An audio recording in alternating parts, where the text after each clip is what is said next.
మీ వెలుగుమట్ల కోసం చేసే పోరాటం రేపు తెలంగాణ వ్యాప్తంగా వెలుగుల్ని నింపుతుందని కూడా నేను మనస్ఫూర్తిగా భావిస్తా ఉన్నా. ప్రతి చోట ఏదో ఒక రకంగా పేదవాళ్ళకి అన్యాయం జరుగుతుంది. కానీ వాటన్నిటిని కూడా అందరూ పోవడం రావడం టూరిస్టులా చూడడం తప్పితే పరిష్కారం కోసం ఎవరు ప్రయత్నం చేయలే. అందుకే వెలుగుమట్ల విషయానికి వస్తే నేను ఒకటే నిర్ణయం తీసుకున్నా, వెళ్ళినామంటే పరిష్కారం అయ్యేదాకా అక్కడే ఉండాలి. మన ఇండ్లకి వెళ్ళి బయటికి గుంజుకొచ్చి ఇక్కడ వేసిన తర్వాత కనీసం రావాలి కదా అని అడిగితే దాని మీద డిస్కషన్ లేదు. ఎక్కడైతే బాధితులను తీసుకొచ్చి ప్రభుత్వం పెట్టిందో ఇక్కడనే కూర్చుంటాం. ఎన్ని రోజులైనా కానీ ప్రభుత్వం దిగి రావాలి.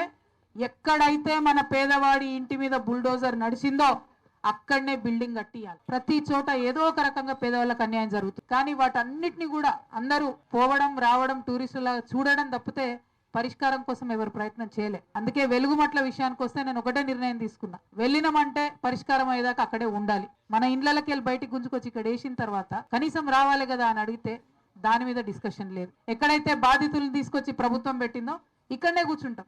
ఎన్ని రోజులైనా కానీ ప్రభుత్వం దిగి రావాలి. ఎక్కడైతే మన పేదవాడి ఇంటి మీద బుల్డోజర్ నడిచిందో అక్కడనే బిల్డింగ్ కట్టియాలి.